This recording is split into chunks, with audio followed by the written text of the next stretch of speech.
வணக்கம். இரவு நேர பிரதான செய்திகளின் ஊடாக நர்மதா சிறையில் முதலில் தலைப்புச் செய்திகள். இலங்கை மக்களுக்கு வெளியான அவசர அறிவிப்பு. 1 கிலோ கீரி சம்பாவால் 5 லட்சத்தை இழந்த வர்த்தகர். கனடாவில் கொண்டுவரப்பட உள்ள புதிய சட்டம். இனி விரிவான செய்திகள். நாடு முழுவதும் டெங்கு நோய் பரவல் வேகமாக அதிகரித்து வருவதாக தேசிய டெங்கு கட்டுப்பாட்டு பிரிவு தெரிவித்துள்ளது. இதுவரை 19 டெங்கு மரணங்கள் பதிவாகியுள்ளதாகவும், அதே சமயம் கடந்த ஆண்டு 29 டெங்கு மரணங்கள் பதிவாகி இருந்ததாகவும் தெரிவிக்கப்பட்டுள்ளது.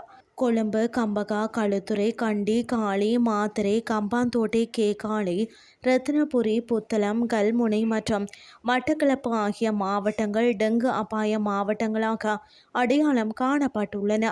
தெளிவான நீர் உள்ள சூழலில் டெங்கு நுளம்புகள் இனப்பெருக்கம் செய்யும் அபாயம் உள்ளதாகவும் எச்சரிக்கை விடுக்கப்பட்டுள்ளது.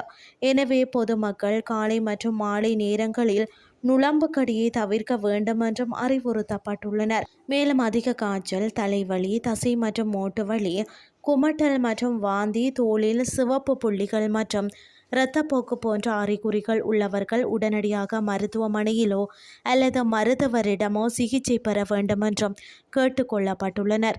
அதே நேரம் காய்ச்சலை கட்டுப்படுத்த பாராசிட்டமோலை மாத்திரம் எடுத்துக்கொள்ளுமாறும் ஏனைய மருந்துகளை பயன்படுத்த வேண்டாம் என்றும் பொதுமக்களுக்கு அறிவுறுத்தப்பட்டுள்ளமை குறிப்பிடத்தக்கது. நுகர்வோர் விவகார அதிகார சபையால் நிர்ணயிக்கப்பட்ட அதிகபட்ச சில்லறை விலையை விட அதிக விலையில் கீரி சம்பா அரிசியை விற்றதற்காக கொழும்பு 12 பழைய மோர் தெருவில் செயல்படும் ஒரு சில்லறை வியாபாரிக்கு கொழும்பு எண் 5 நீதவான் நீதிமன்றம் ரூபாய் 5 லட்சம் அபராதம் விதித்துள்ளது. இந்த வழக்கு நேற்று புதன்கிழமை அன்று விசாரிக்கப்பட்டது. இதில் உள்நாட்டில் உற்பத்தி செய்யப்பட்ட கீரி சம்பா அரிசியின் கட்டுப்படுத்தப்பட்ட விலையை மீறிய குற்றத்தை குற்றம் சாட்டப்பட்டவர் ஒப்புக்கொண்டார். 1 கிலோகிராம் கீரி சம்பாவின் அதிகபட்ச சில்லறை விலை ரூபாய் 260 என நிர்ணயிக்கப்பட்டிருந்த போதிலும் அந்த வியாபாரி 1 கிலோகிராம் ரூபாய் 340ற்கு அதை விற்றிருந்தார். நுகர்வோர் பாதுகாப்பு அதிகாரிகள் நடத்திய ஆய்வின் போதும் இந்த குற்றம் கண்டறியப்பட்டது. குற்றத்தை ஒப்புக்கொண்டதை தொடர்ந்து நீதிமன்றம் ரூபாய் 5 லட்சம் அபராதம் விதித்தது. இனி வெளிநாட்டு செய்திகள். 16 வயதிற்கு உட்பட்ட சிறுவர் மற்றும் 13 வயதினர் சமூக ஊடகங்களை பயன்படுத்துவதை தடை செய்வதற்கான புதிய சட்டமூலம் ஒன்றை கனடா அரசு சமர்ப்பித்துள்ளது. கனடா நாடாளுமன்றத்தின் கலாச்சார அமைச்சர் மார்க் மில்லரால் நேற்று பாதுகாப்பான சமூக ஊடக சட்டம் என்ற பெயரில் இந்த வரைவு சட்டமூலம் சமர்ப்பிக்கப்பட்டது. இருப்பினும் ஆஸ்திரேலியா சட்டத்தை விட கனடாவின் இந்த புதிய சட்டம் மூலம் சற்றே வித்தியாசமானது என குறிப்பிடப்படுகிறது. அதன்படி சிறுவர்களுக்கு ஏற்படும் பாதிப்புகளை குறைப்பதற்கான முறையான கொள்கைகளை செயல்படுத்துவதை உறுதிப்படுத்தக்கூடிய தொழில்நுட்ப நிறுவனங்களுக்கு இந்த தடையிலிருந்து விலக்கு பெறுவதற்கான வாய்ப்பு வழங்கப்படும்.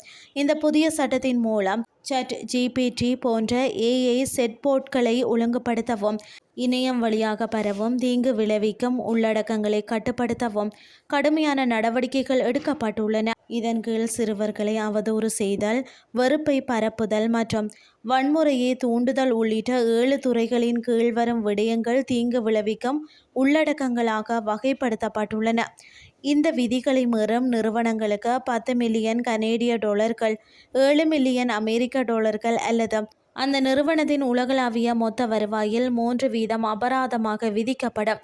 வழக்கு தொடர்தல் மற்றும் ஒழுங்குமுறைப்படுத்தல்களை கண்காணிப்பதற்காக கனடா டிஜிட்டல் பாதுகாப்பு ஆணைக்குழு என்ற பெயரில் ஒரு சுயாதீன அமைப்பும் நிறுவப்படவுள்ளது.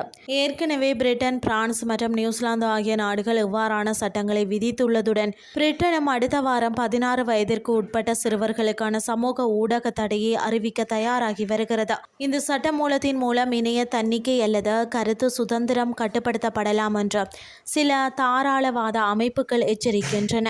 இப்பிரச்சனையை கனடாவில் உள்ள சாதாரண குற்றவியல் சட்டக்கோவையின் கீழ் தீர்க்க வேண்டும் என்று அவர்கள் கூறுகின்றனர். செய்திகள் யாவும் நிறைவடைகின்றது.